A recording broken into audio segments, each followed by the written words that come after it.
20 years, multiple countries, 5 different languages, one career that looked incredible and felt empathy. And then one decision in 2021 that changes everything. She built herself publicly on LinkedIn and ended up in Forbes. And I can say like thousand of awesome words, but I hope I will do justice to it. My guest today rebuilt it herself publicly, and she turned her biggest self-doubt into her biggest superpower. This is Sarka Risch. Hello, ma'am. Welcome to the podcast. Hello, Sapna. Nice to meet you. Thank you very much for your invite. I appreciate it. Okay, ma'am. So, I was going through your story and I found it awesome, literally awesome. I mean, you have lived in like 5 different countries: Czechoslovakia, law school, Germany, Swiss Alps, and now you are like on LinkedIn, Forbes, TEDx, and I think now you are living in Sarajevo. So, before we get into all of this, could you just take us back where you started all of this in your own word?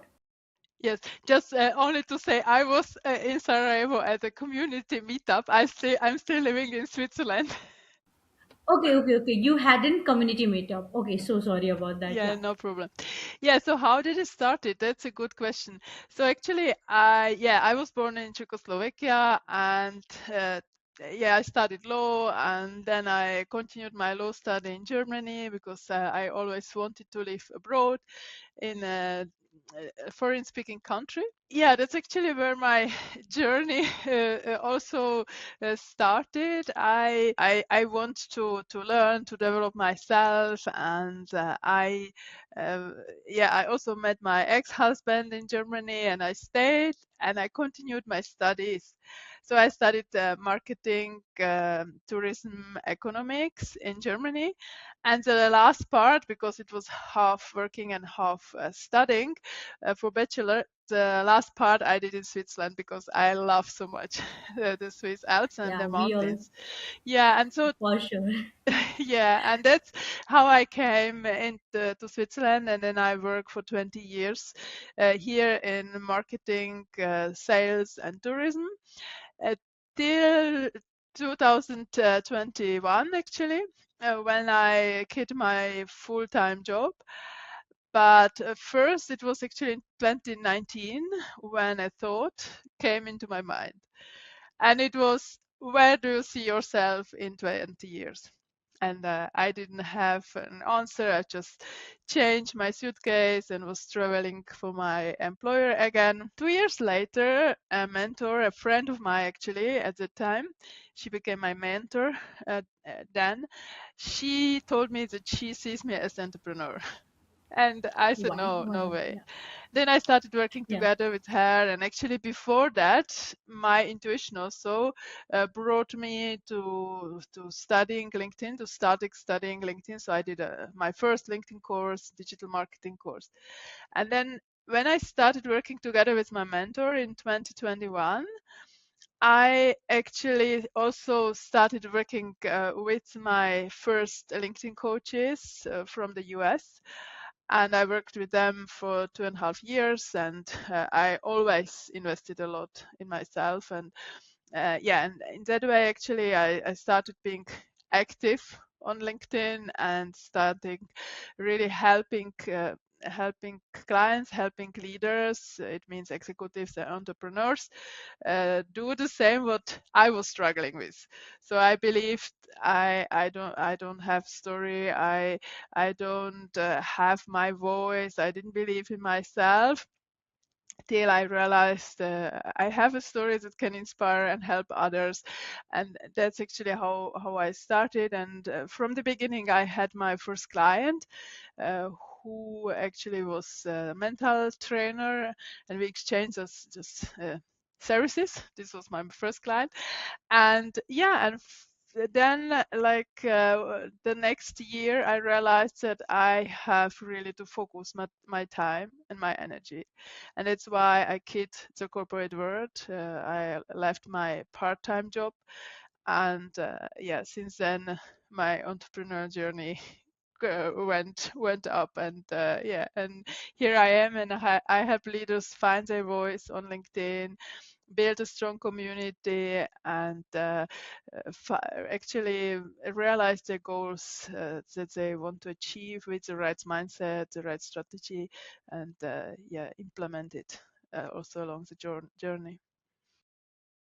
Okay, so I want to ask why LinkedIn? Because everyone is obsessed with, if you are in India as of now, then Instagram and YouTube. And if you are living outside the India, then TikTok is also getting a lot of fame. So why you wanted to start with LinkedIn only, not on these platforms? Yeah, so my personally a private IEM. I have an account on Instagram, on Facebook. I also tried TikTok, but I left. And so for me, actually, LinkedIn is the platform with the most inspiring people where I learn most. I met all my clients on LinkedIn, or like 90% of my clients I met there. I met all my coaches on LinkedIn. Amazing opportunities open up, like being invited to podcast interviews and meeting really inspiring people who I also met, for example, in real life. A lot of them I met in real life. And for me, LinkedIn is really the platform where a lot of decision makers are, a lot of leaders are. And as I love building genuine relationships, for me, this was the platform where I realized I can build genuine relationships when I know how and with the right mindset, what I actually also teaching my clients. Then when I knew how to do that, then I built this strong relationship. So for me, it's not only a business platform, it's the biggest networking event. So, while doing your background, like for the podcast, I came to know that you signed up on LinkedIn in 2012, but you started your journey in somewhere around 2021. So there is a almost a decade gap. So, what was the real reason behind that? Yeah, so I was really afraid at the beginning. I didn't know what to do on LinkedIn, what should I post. I didn't believe in myself. I thought really I don't have a story. And I also didn't know how to reach people, how to connect with them. And I was so afraid. So I really started working on myself, on my mindset, but also my thoughts, my feelings, and also on my LinkedIn skills. I also realized that I can inspire and help others. So then it was where everything changed and where I really stepped out of my comfort zone and decided to start being active on LinkedIn and helping others do the same. When you talk about your story, so you said in your starting time you didn't believe you have a story, and then you got invited to a TEDx. So you had a mic, you haven't you were talking in front of audience. So what happened in that room? I'm just really curious to know about that. Yeah, so actually being a TEDx speaker was a big goal of mine, as well as being featured in Forbes as well. So because I really wanted to inspire people and to help them to make an impact. And of course, I visualized it. I manifested. I imagined if I would already be there. But yeah, I applied. Of course, I applied for TEDx talk, and actually already during the process when I applied, I realized that I have a story where I can share, and then I will see how it how it goes. I can share it, and I will see how the reaction will be. I didn't know that, so I just wanted to share it to inspire others. So and then I was actually a substitute. So they told me like you are the first substitute, and you will see. And I thought, okay, nobody will cancel his or her TEDx talk. So I let go. And then suddenly on a Friday afternoon, I got a phone call that I can do a TEDx talk next Thursday. And I said, no, no. I said, of course. I want to do that because it was such a big dream of mine. And they told me, yeah, you can think about it. I said, no, I don't have to think about it. I want to do it. I know I will do it. Yeah, so that was actually how I came on stage, and I was the only one who forgot the speech during the rehearsal. But then also I imagined how I am on the stage during the event, and really I saw myself there and people applauding me, and I also saw like a waterfall coming down from me, like all the nerves and everything coming down and let go. And yeah, then I did it. And then I was so really so surprised. And in the break, the break was directly after my talk, so many people came to me and told me how much I inspire them.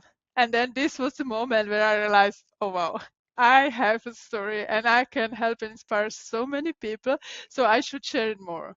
And it was actually like additional kick that told me, like a trigger that motivated me also to share more of my journey and to help more people. Right, right.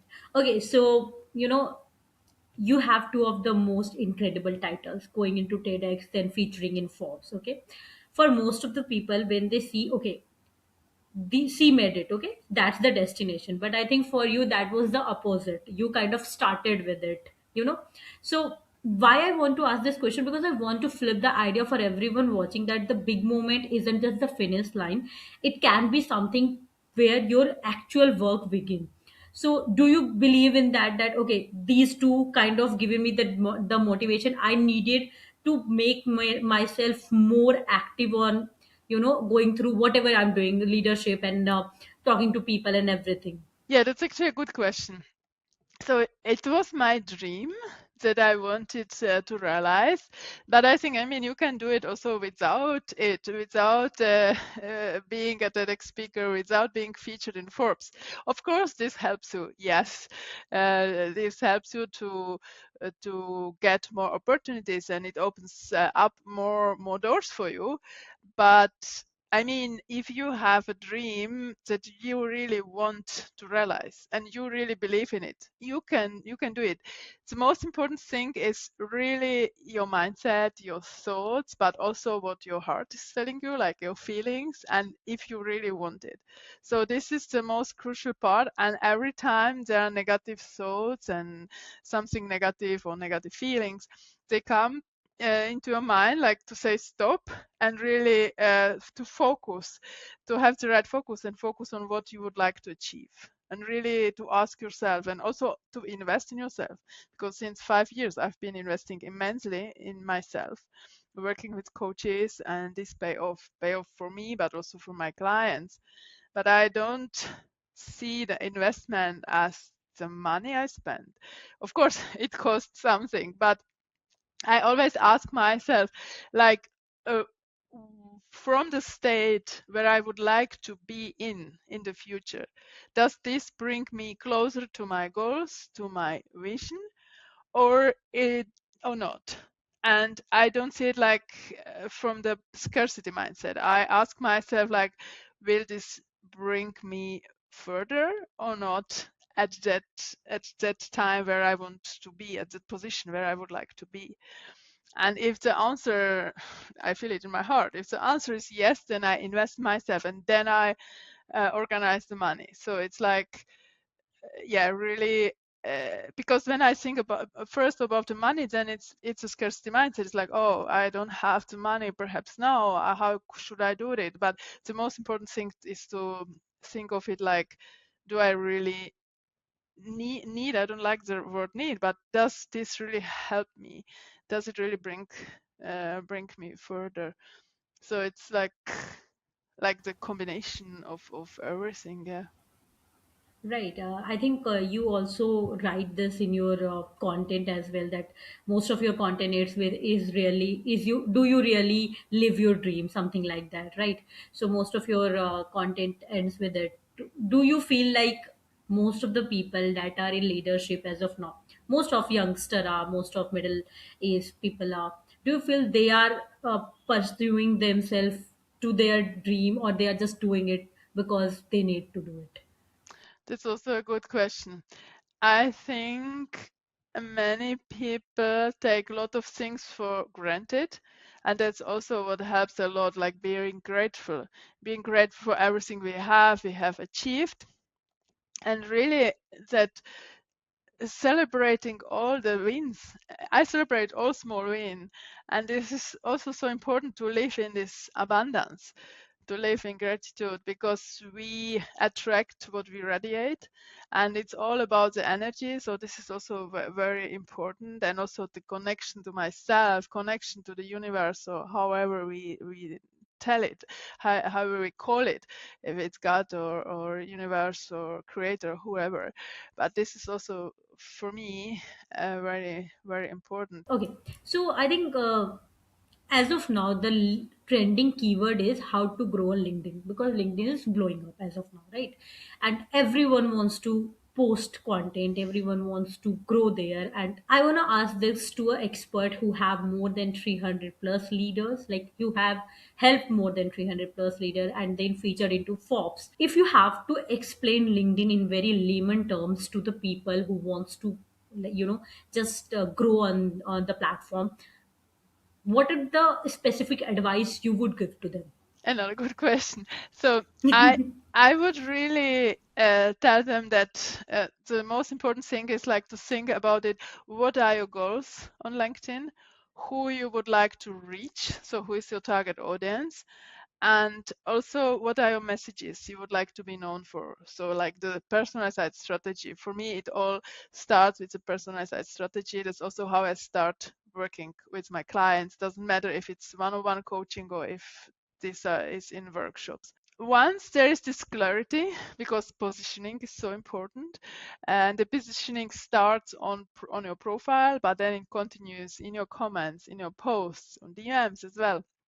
So once the positioning is clear, then people understand how you can help them, and then it's also easier to be active on LinkedIn. And the next step for me also, what I teach my clients is to build a strong community, because you can have the best content, but if you haven't built genuine relationships, not many people will see your content. So, and it's like in normal life, we have to give first before we get, and without expectations. And that's why for me also, also for my clients, it's LinkedIn is really the biggest online networking platform. And when you use it with the right mindset, the right strategy, and when you understand how LinkedIn works, but also the humans, the human brains, the psychology, then you will get the results. And of course, posting helps you to be seen and also to help others, inspire others. But it's like all this together for me, that it's really the strategies and the growth mindset are the key elements, and that it's along all this stuff like implementing and really also talking in the language of your target audience to reach them and to help them best. So when you were explaining these things, no, what I, because I also create content on LinkedIn. As of now, I'm just growing up, okay. But what I'm seeing as of now, no, there are a lot of young founders, a lot of young leaders, and what they are what they are doing is they try to do everything from their own perspective. Like I believe in this thing that there are certain things a person can do. Either it can write, either you can write, either you can, maybe you have all the ability, but if you're growing your company and you need to find your voice, especially on LinkedIn or some B2B platform, no, you need to have some coaches, or maybe you need to have some kind of mentors in the starting phase. Like, do you actually agree with me or not? Yes, I totally agree. And LinkedIn is the biggest business social media platform. This is also really the mistake that many leaders do. They think like, okay, I start posting and I will get the results. And then they are surprised, oh, I don't get any results. So LinkedIn doesn't work for me. And this is the mistake, because um, LinkedIn works if you have the right mindset, the right strategy, and if you understand the platform and also the human psychology. So of course, it's a social media platform, but it works differently as other social media platforms do. And that's why it's so important to understand how it works, and it helps you. And of course, you can figure it out in years. But when you take the shortcut with a coach or mentor, then you will get your results yearlier. And that's all about it is like to make an impact, to reach your goals, and to be efficient and effective as well. Right. Because LinkedIn is growing up, no, in this decade, like there are like thousands of video going on how to grow your LinkedIn in 30 days, how to go grow from 0 to 30k followers in just 1 month. And there are a lot of things that is going on. And when I just watch those videos, no, I'm like, this is not gonna work on any kind of platform, because you have to understand the basic theory of any social media. You have to connect with the people, either B2B, either B2C. It doesn't have to, you don't have to think about, okay, it's a B2B platform, I will just go chat GPT and I will just write it down. This will not work. You have to understand your audience, you have to understand what kind of audience you are targeting, right? So that's why I wanted to ask this all question to an expert, rather than just going through some kind of videos and you know uh, which you can't even believe. You should go for someone who actually build it. Like there is Lara DeCosta. I think she is incredible. She have done a lot of great work. So I prefer to go with her videos. I prefer to go with your content, and there are a lot of people like that. So that's why I just wanted to bifurcate it. I just wanted to bifurcate the original content of LinkedIn and the thing that is going with the LinkedIn gurus as well. So you don't have to just follow every advice. There are certain things which will work for you, and there are certain things which will not work for you. Okay, so moving on, you talked about energy as well, right? And I think you talk about Joe Dispenza retreat, you talk about Kabbalah meditation and everything. But in my experience, because I love that about, like, you don't hide these type of stuff. Why I use the hide word? Because most people in the business, they keep their spiritual world very different from their business world. Like they feel embarrassing that I'm a spiritual. I don't have to be spiritual. I'm into AI. I believe in science. I don't have to be spiritual. But I love that you are literally talking about it on each platform. So do you think that give you most of the motivation, and do you think that give you direction, or is this just a myth? Yes, totally. Yeah, so for me, it's really part of the journey, and it's also how I can help my clients better. I can give them also some exercises when I feel there's like there are limiting beliefs, they don't believe in themselves, because I was there too. I had my limiting beliefs, and it's why I started working on myself, on my energy. And actually, we attract what we radiate. So then it's so important. And our thoughts, our beliefs, our feelings, and our words actually create our lives, and they create our personal reality, and it creates our personality. So that's why it's so important. And yeah, it's an important part of the journey. And um, there is like the system and the strategy and understanding of the platform of the human psychology, but also this like also the spirituality, as you talked about it. It's actually it is. So it's a crucial part of the journey, and that's also how I realized my goals and my dreams, because I I believe in myself, and I visualize, manifest. I connect with myself, with the universe, and that's what helps me, and it's also what what really helps me to be resilient, and also to feel my energy, to recharge. So that's why it's so important. And regarding the content, what you were also saying, yeah, the difference is actually that the algorithm, but also what people. So there's the algorithm, and there are what people actually want to read, want to see. It's actually what helps them, what inspires them. And these exactly are the insights, are the unique experiences, the unique expertise. And when we share this with the intention to help inspire others, then we stand out. But if we share like the normal advices and tips and tricks that AI can give us, then we can't stand out. Because if we replace our name, then it could be everyone talking about this. But if we share our uniqueness, then it's only our name, it's our brand. Nobody else has this expertise, experiences. That's why it's also so important to have this intention to be specific, to share the story, the journey with all the mistakes and learnings as well. Right. Okay. So when I was writing about you, when I was doing my homework and everything, one thing that blows my mind is you already know 5 languages. You are living in the most beautiful city, one of the most beautiful cities, Switzerland, as of now. And now you are learning Japanese as well. That is your seventh language, I think. You are running a business, you are traveling all the time, you are writing, and you are going for meetups, for community meetups and everything. And then again you are pushing your boundary. I'm exhausted by saying these things and you are doing it. So what make you, figure out that the kind of purpose, that kind of discipline, what make you push that boundary, that no, I need more, I need more? Mhm. Yeah, that's also an inspiring question.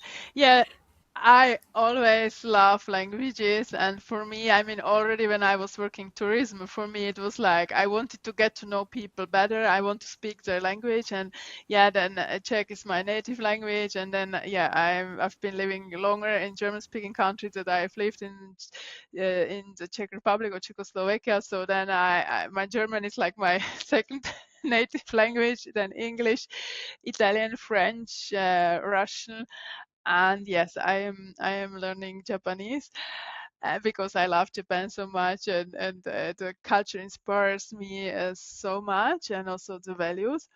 It's actually my goals, my dreams that I want to realize, and also my purpose, because um, I really realized that when I was employee, I wasn't living with purpose. I was living really from day to day, and of course, I was doing my vacation and I was going to gym, but that it was, and that was also the question, the thought that came into my mind in 2019. Where do you see yourself in 20 years? And afterwards, I realized I wasn't living with purpose and I didn't have a vision. So it's also a vision.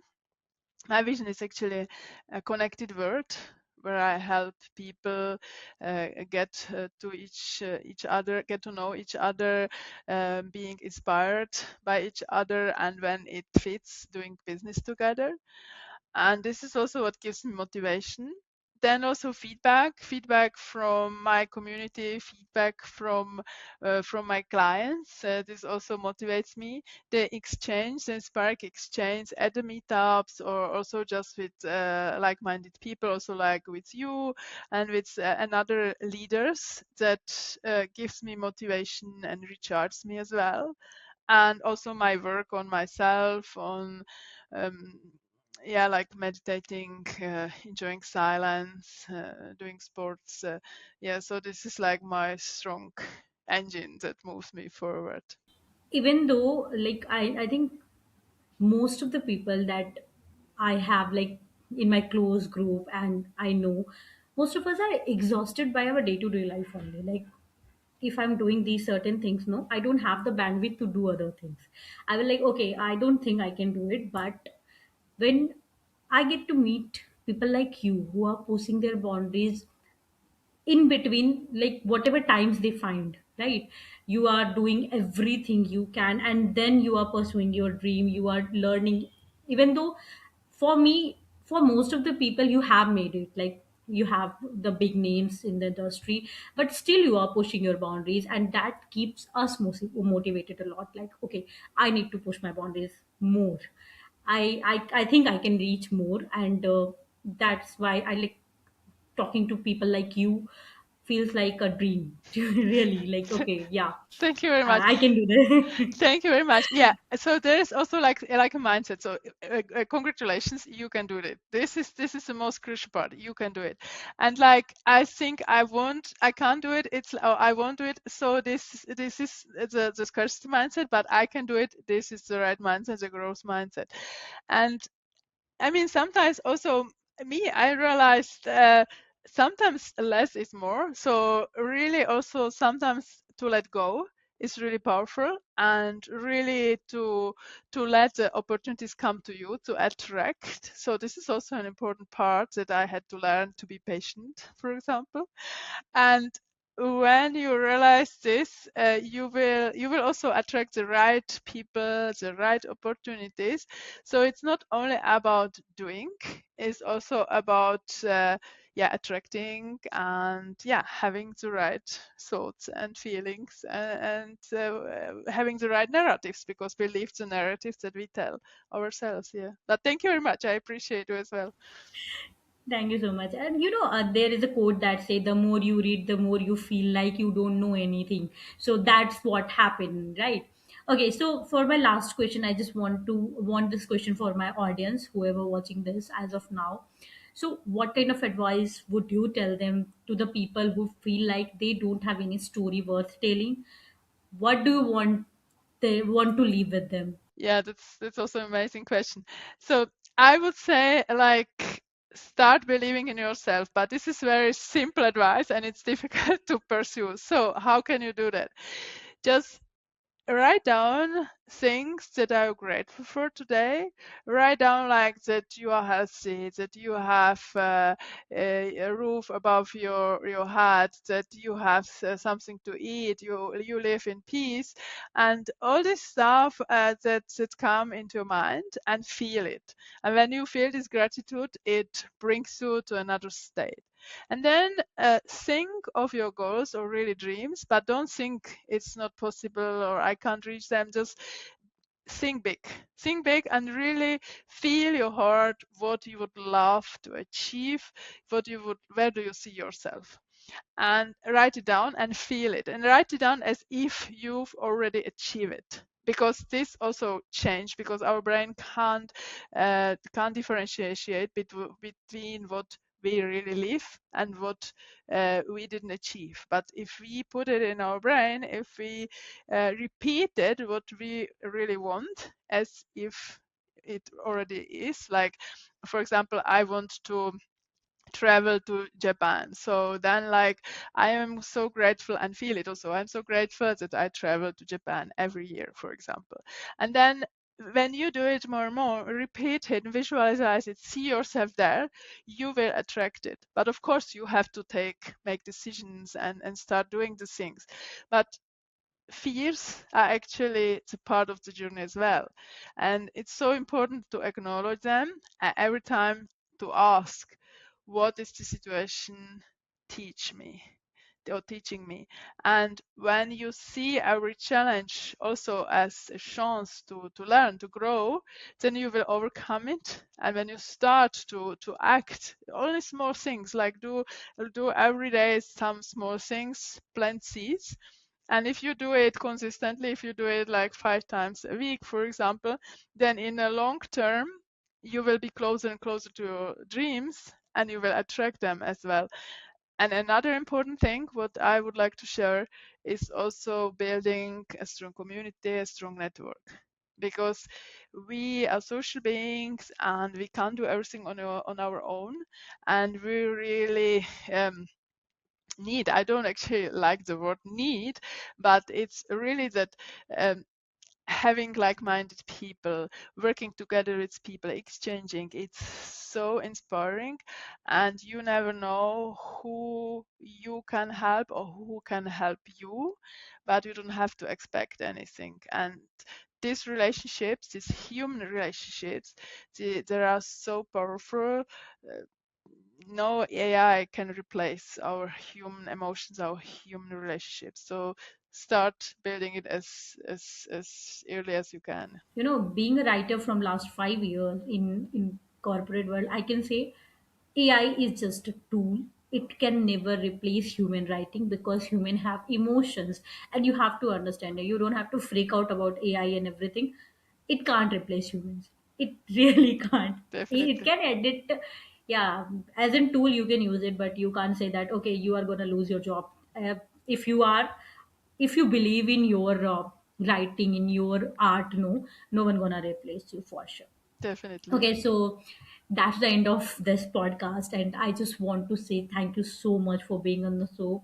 Honestly, hearing about your journey, hearing about your whatever you have done in the life, from the law books in Czechoslovakia to the, right now living in the beautiful mountains in Switzerland, and then having the courage to start over, when everything looked perfect, and it's just incredible. It's really incredible. And Thank you. thank you so much for joining me on this podcast. It was really a great opportunity to talk to you. Thank you so much. Thank you so much, Sapna. I appreciate you. And yeah, I appreciate everyone who is hearing it and who got inspired.